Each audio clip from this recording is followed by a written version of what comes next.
good friend of my life, he said, you might have been just a few guests, and you might shake hands with them just before dinner. I said, sure. You got 400 people.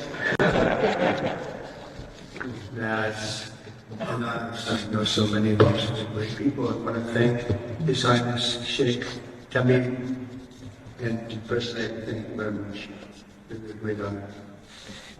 For the beautiful welcoming, this is a home, this is a serious home, I will tell you that. There's nothing like it. So it's just a perfect evening. I can meet so many people that I didn't know, to say hello to so many people that I didn't know.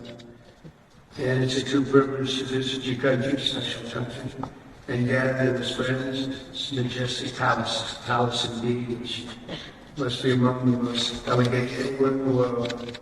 I don't think I've seen anything like it.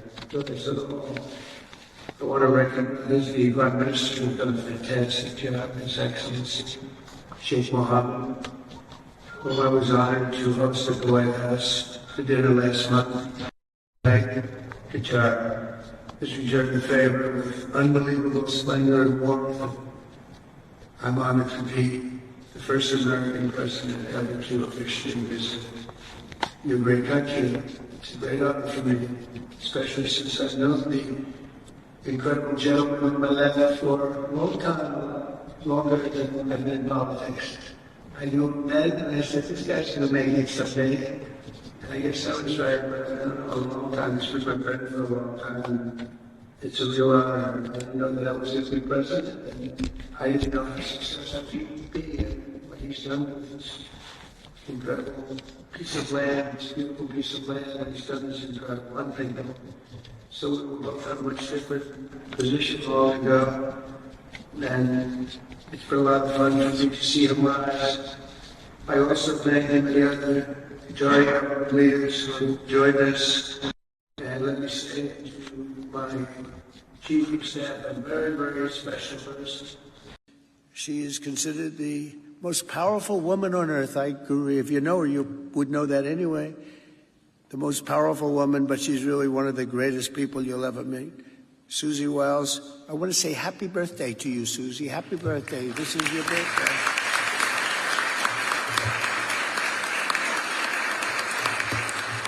She's a terrific person, actually. As I said in my address to the region last night in Saudi Arabia, the transformation that has taken place here in the Gulf with Gulf nations has been extraordinary, nothing less than extraordinary, as Qatar's development has been among the greatest of them all. Nobody's seen anything like it.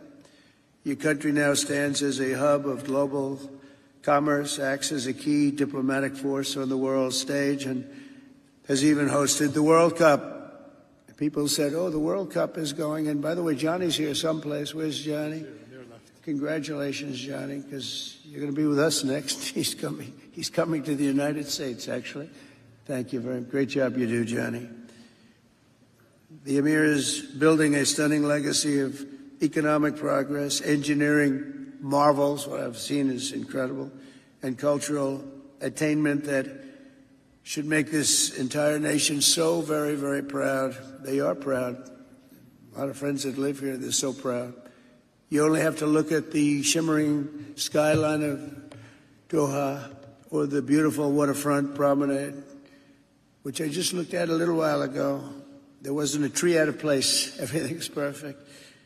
To understand Qatar's amazing path to modernization and prosperity. And you've done it all while honoring your heritage. You've always stayed with your heritage. You haven't given it up, maintaining your culture and embracing your national traditions. To the Emir, to the royal family, and to this entire nation, congratulations on a spectacular job. Well done. Congratulations, really something. As you can see from the extraordinary range of leaders and pioneers in this room, the biggest people on earth, most successful people, the most powerful people. Everyone wants to come and witness what is happening right here As president, I'm proud that our growing friendship is blossoming into a full-fledged economic and security partnership, as we've seen clearly on this trip. Because we're setting records on this trip, we're bringing a lot of investment back into the United States of America. It's coming back at levels never seen before. We've never seen anything like it. In 2 months, we've done more than anybody. I don't think there's ever been anything close. And that means into any country. In addition to our agreement that will lead to the $1.2 trillion in economic activity before we even start about the big Boeing deal and all of the other deals that we talked about today, we're pleased to supply your military with billions and billions of dollars in brand new equipment, and we're going to get a glimpse of some of it tomorrow morning at your military base, which is incredible, by the way. Earlier today, we were honored by the escort of 8 F-15s from your Air Force. And I will say that I asked the pilot of Air Force One, do we need them? And he gave me a bad answer. He said, well, I'd rather have them. That wasn't really the answer I was looking for, to be honest. I thought he said, no, we don't. This is just fun. This is just fun and games. He didn't say that. But here we are. But they were something. We're looking out the window. Everybody was amazed. It's a little disconcerting when you see a plane that goes 2,000 miles an hour when actually going 500 miles an hour is a strain on the plane. But you look out and you can read the pilot's name on his helmet, and it's pretty close. But they were great. They were great pilots, too. And it's fitting that you have chosen the mighty Falcon as a symbol of your nation, representing dignity and strength. That's what the Falcon represents. Our Qatari partners showed that spirit last weekend when you helped negotiate the release of the last living American hostage in Gaza, Idan Alexander. And hopefully this is a stepping stone toward getting the rest of the hostages back, but that was something, and you really did help us a lot. And Steve Witkoff and Marco Rubio are here. I want to thank you, Steve, Marco, and Scott, Howard. Everybody was involved. Put a lot of hostages back. They've all been involved. You're also working with us very closely with respect to negotiating a deal with Iran, which is the far friendlier course that you would see. I mean, we have 2 courses. There's only 2 courses. There aren't 3 or 4 or 5. There's 2. There's a friendly and a non-friendly, and the non-friendly is a violent course, and I don't want that. I'll say it up front, I don't want that, but they have to get moving. I hope the Iranian leaders understand that what you're doing, and really what you're doing for them, is a big favor. Your prime minister, and your great leader, right here on my left, has been helping so much, and they respect them and they're listening to them, but they have to get moving, and we both understand that. They have to make that decision.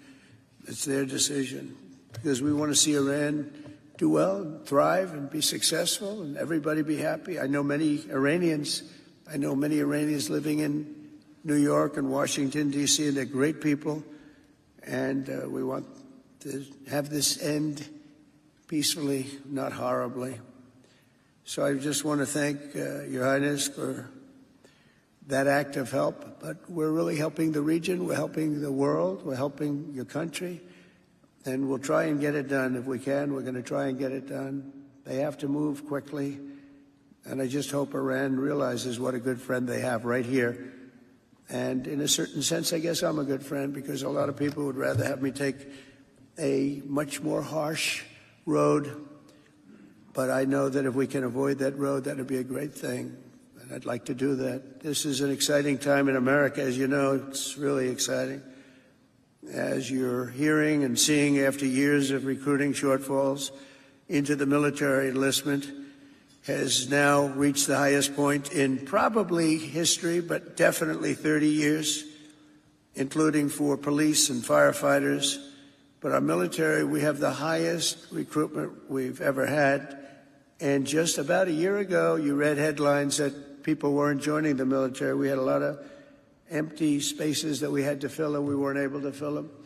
And it's a pretty great thing when just in a short period of time, just a little short period of time, we went from not having people wanting to serve in our military, Army, Air Force. Just think the Army and the Air Force in particular, I don't know what was going on, but Navy, Marines, how about Space Force, Coast Guard, all great, but we couldn't get them, and now we have waiting lists to get in. So something happened. And I'll tell you what happened. It was called November 5th, where I won on behalf of everyone. I won on behalf of the people with common sense, the people that want to have a great country, the people with strength and intelligence. I won all 7 swing states.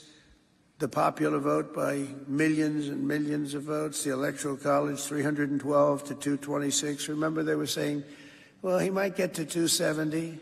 Well, we got to 270 we got to 312, actually. We had a great day and a great evening. But very importantly, we won the counties throughout the United States, 2,660 to 451. That's why when you see the maps, they're all bright red, red meaning Republican.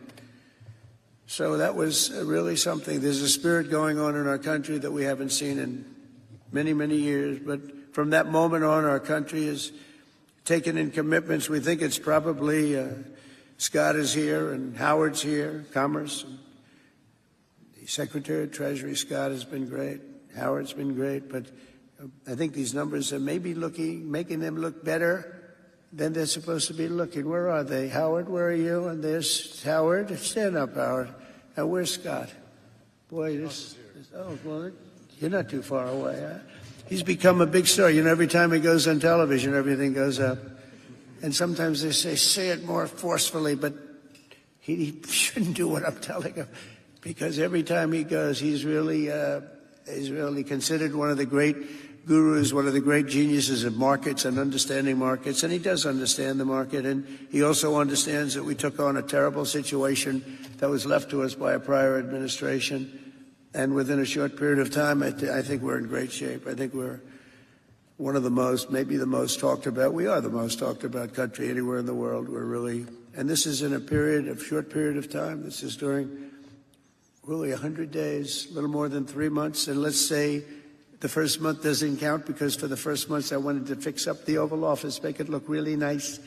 So just in a couple of short months, we've taken in numbers that nobody ever thought possible. I don't think there's ever been anything like it in any country, and certainly there hasn't been in ours. So we'll be well over $10 trillion, and I want to thank Your Highness for helping with that number. It's a big contribution.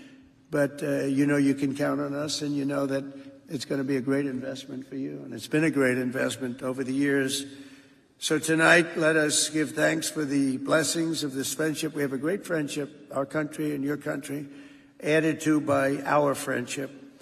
And in keeping with the title of your national anthem, I want to wish peace to the Emir and to all Qataris. Working together, we can help the entire region unlock its potential. You have unbelievable potential here.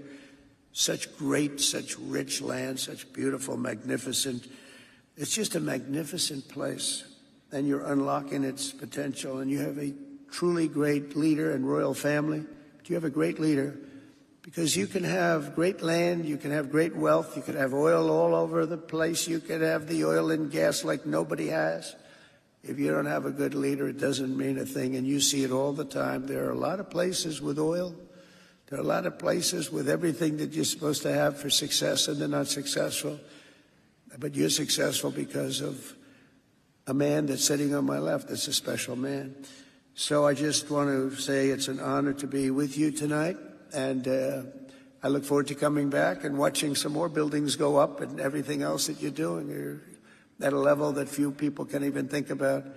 And I hope you can help me with the Iran situation because it's a perilous situation, and we want to do the right thing. We want to do something that's going to save maybe millions of lives, because things like that get started and they get out of control. I've seen it over and over again. They go to war and things get out of control.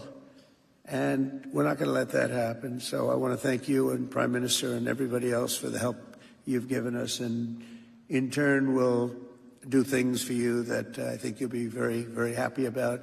And that's more important than anything else, leading a great and safe and prosperous life in a fantastic country. Thank you very much, everybody. I appreciate it. Thank you.